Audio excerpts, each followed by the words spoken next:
Yeah, I think failure is the highway to success, and I know that sounds like a platitude, but society or people teach us, right? They say, oh, if you fail and feel uncomfortable, you've done something wrong. And what I try to do in all of my books and my presentations and my tweets is you cannot get to the mountaintop without taking a few missteps. And so a business that wants to win, you have to outfail your competition. And as human beings, failure is not a bad thing. Ask yourself, what's the opportunity from the failure, and get in the game, because when you get to the last hour of your last day, it will not be the failures you regret, it'll be all the risks you didn't. Every single one of us who both dreams and creates things faces voices of dissent, both from people that we know, from people that we don't know, and very often the most deadly comes from within. And if we don't take a thoughtful, conscious approach to taking on our unrealistic dreams, they just ain't gonna happen. But if you are up for the challenge, and I think you are, here are 5 steps that can help. Step number 1 is frame your dream. And here's what this means. We can't become what we can't envision. So when I say frame your dream, what I mean is I want you to take a picture of it in your mind's eye in vivid, specific detail. And then what I want you to do is translate that picture into words, meaning write down that big unrealistic dream. And I know that you may have heard about the power of writing things down before, but the truth is most people just don't do it, which is so crazy because the research is conclusive on this.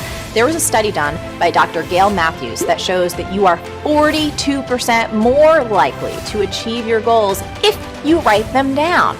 So what I want you to do is whip out your journal or hop on that keyboard and get writing. Step number 2 is filter opinions and fend off negativity.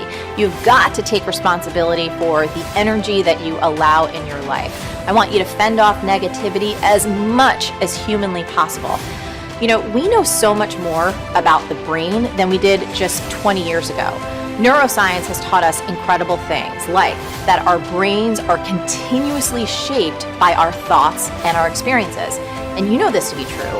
Negativity is one of the most toxic forces on the planet. It's toxic for your brain, for your nervous system, and for your ability to stay motivated. So do me this favor, okay? Do not solicit or listen to the opinions of people who are notorious for just being Debbie Downers.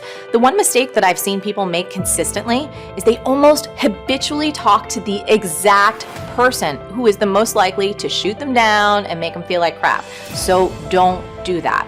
And here's another key. I want you to always, always, always consider the source.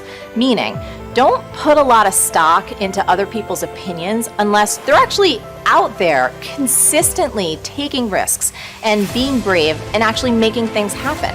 If you think about it, let's say, you wanted to climb Mount Everest. Would you ever take advice from someone who's never even attempted the summit? No, of course not. That would be crazy. So don't take advice from anyone unless you really think it through. And I want you to ask, has this person achieved an unrealistic or impossible dream? Are they taking meaningful risks on a consistent basis? Do you admire who they are, how they live, and what they contribute? If not, do not use them as a sounding board for your idea. I've long since learned 4 things. To me, this is the road to true freedom. I have nothing to prove. I have nothing to protect. I have nothing to hide. And I have nothing to defend. That your perception of me after I tell my truth is actually none of my business. My perception of me, that I go to bed as whole and complete as I woke up. Before I check how many likes I have on Facebook, that I like me first. And every other like is bonus. That was a long road to get to.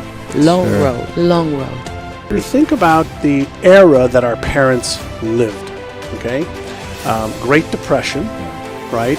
Very, very hard to make money, very, very hard to find resources, very, very hard to do anything unless you're a professional.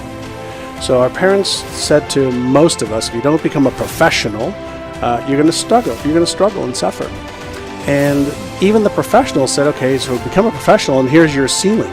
of what you have. So we became conditioned to be worried of scarcity in a world that has no scarcity.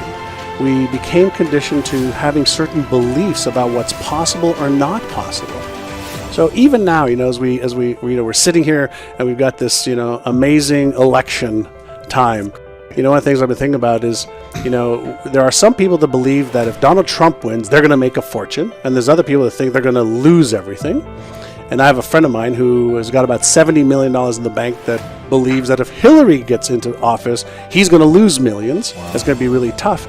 And what really is going on in people's heads? It's all of their references, their beliefs, and their perceptions that are locked away in the implicit part of their brain that is driving those thoughts and even the behaviors. They may not even be aware of it. They're not even aware of it, yeah. They can be, but they may not be.